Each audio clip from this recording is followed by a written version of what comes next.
How can you craft your own personal diabetic diet that will lead you out of the land of diabetes and into the land of normal blood sugar? Learn about an individual who lost 97 pounds in about 10 months and learn how he did it. These and other insights into beating diabetes coming up.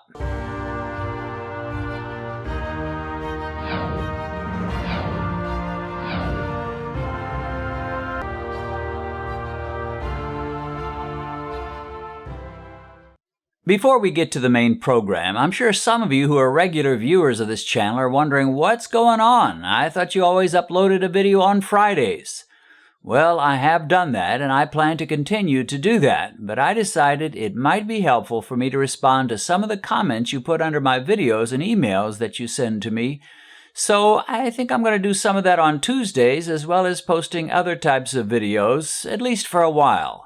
I'm planning to upload videos on Tuesdays for some time. I won't guarantee I'll post one every Tuesday, but I'll give it a try and see how it goes and how it affects my workflow. Be sure and subscribe to this YouTube channel and then click that bell icon so you'll be notified every time we post a new video, whether it's on a Friday or a Tuesday or any other day. And remember, when you click the thumbs up button, you're making it possible for more diabetics like yourself to have access to this important information. Okay, let's get to the video. All right, here's another one. I reduced my A1C from 9.2 to 5.9 in 6 months. 9 to 5.9 in 6 months. Again, incredible, remarkable. You do that and go to your doctor, and the last time he saw you was your A1C was 9, and now it's 5.9. He's going to say, "What in the world are you doing? What is this?" And she says, or he says, I forget if it's a man or a woman, "I eliminated almost all carbohydrates from my diet. I didn't even know what the keto diet was." Now, this is what I like. He says, I hadn't heard of the keto, didn't know about keto, but he says, "I arrived at this diet by experimentation, testing my glucose levels and changing components of my diet." Now, there's a man or a woman after my own heart. He says, "I got there by just testing myself like crazy and figuring out what I could eat and what I couldn't eat. Fats and low-starch vegetables, nuts and things like this are working very well. Fats, low-carb veggies, nuts, exactly. That's exactly what I figured out when I started testing myself as well. Portion control and exercise are a part of it. Amen to that. I don't get hungry as often. I do intermittent fasting also. And, I lost 50 pounds in a year. But I think this is so great. They didn't get their diet from me. They didn't get their diet from YouTube. They didn't get their diet from reading a book on keto. They got their diet by buying a blood sugar monitor and stabbing their fingers a bunch of times before and after meals and figuring out, okay, I can eat this, but I cannot eat this. And I can eat this, but I cannot eat this. And I can eat this, and I can eat this, but not this, not this, not this. And they crafted for themselves a diet that ended up the same thing as I did, and basically the keto or low-carb diet, low-carb veggies, fats, meat, stay away from the starches, the sugars, and so forth. And lo and behold, 9.2 to 5.9 in 6 months. This is a do-it-yourself fix. This is just someone who says, I'm going to just test myself and see what happens. And it's amazing what you learn when you do that. All right, well, I told you we'd read one complaint, at least. I think there's just one here so far that I see. This person got upset when they watched my wife and I do a video about rice. We kind of tested white rice and brown rice and saw the difference between the two, basically saw there wasn't that much difference in the blood sugar rise that white rice and brown rice give you. And boy, they were hot about it. They say this, "I hate it when people talk to hear themselves talk. The results are less than 30 seconds, and who cares what they say about whether brown rice is safe or not? They're ministers, not anyone who's had any training or research as to what is safe. 30 seconds of that info took 14 and a half minutes to give. What a waste."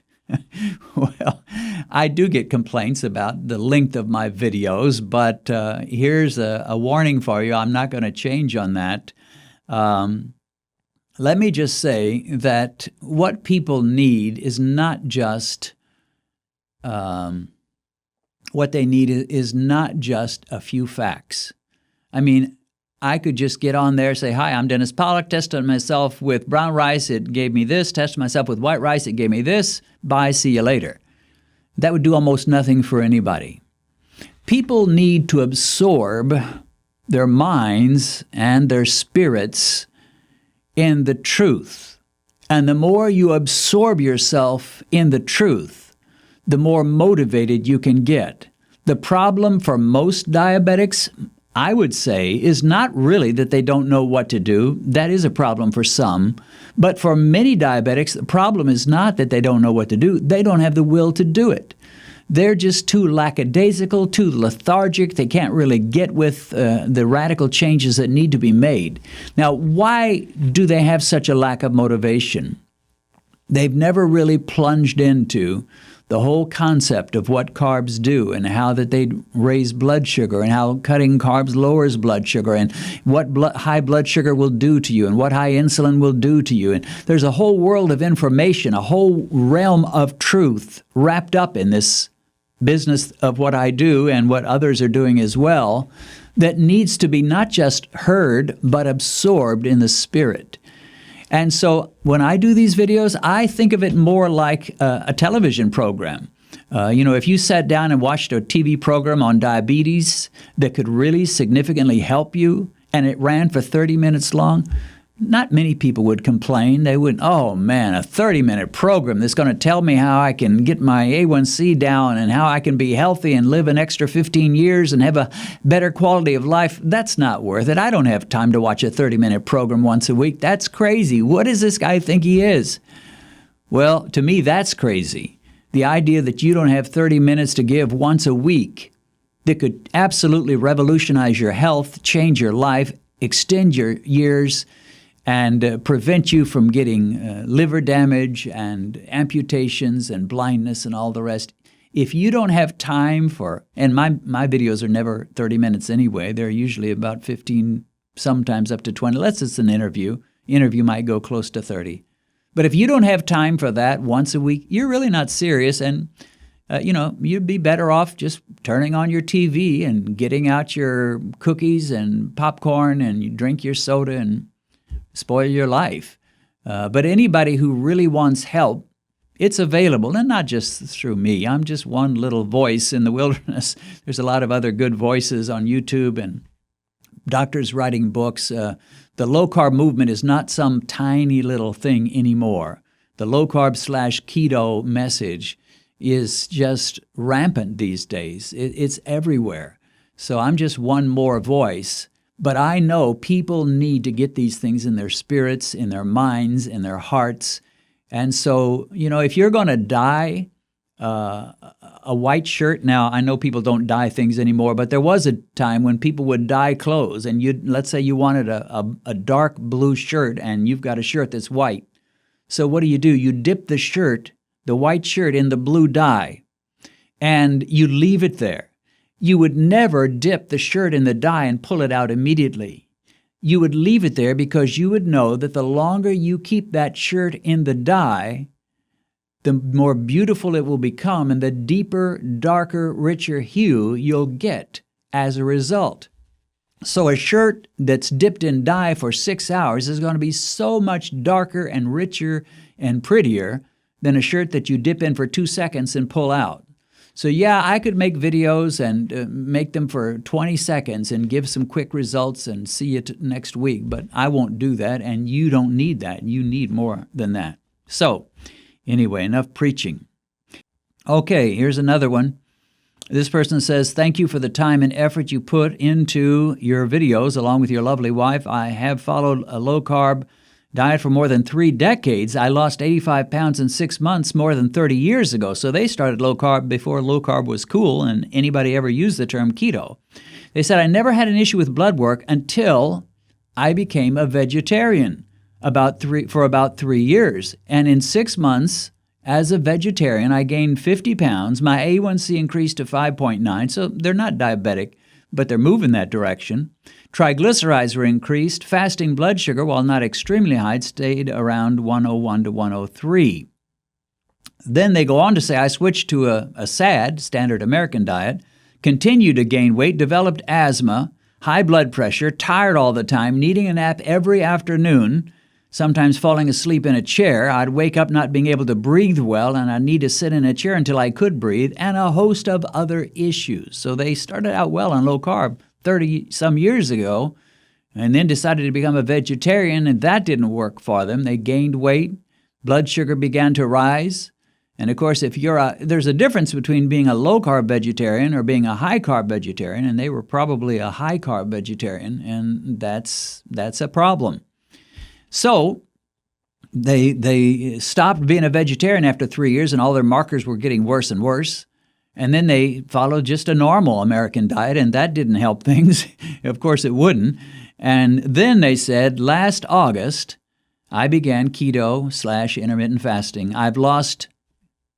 Hold on, wait for this. I've lost 97 pounds.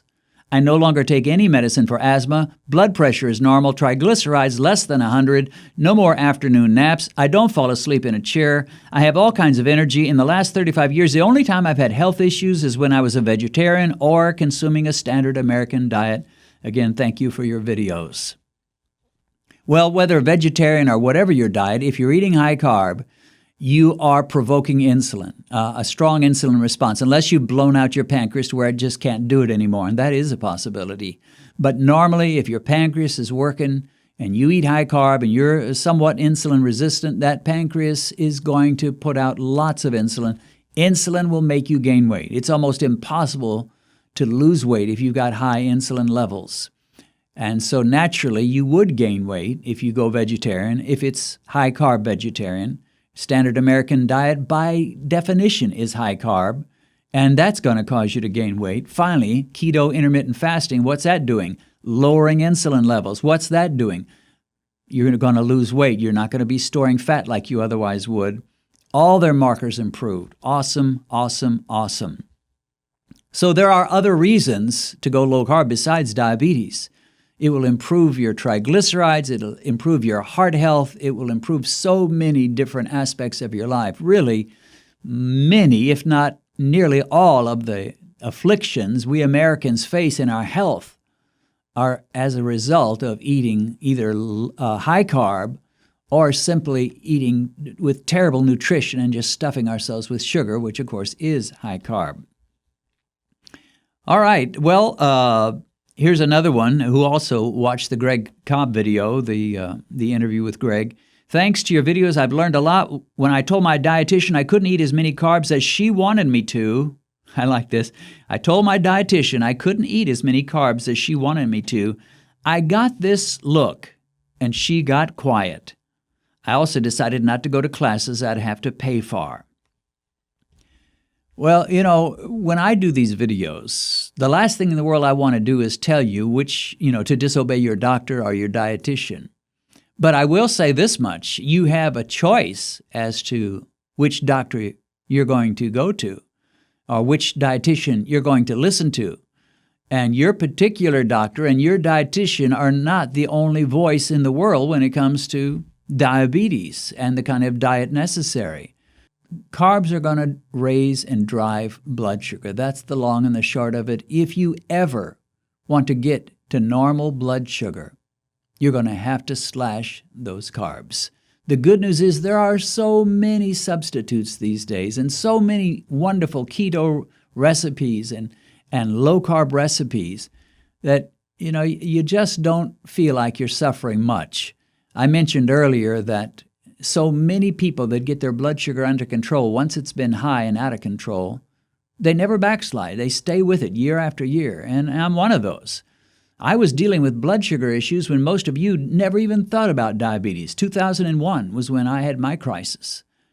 And there wasn't talk of keto, and there wasn't even a YouTube in those days. I read some books, and I tested myself, but I discovered that, I could do this.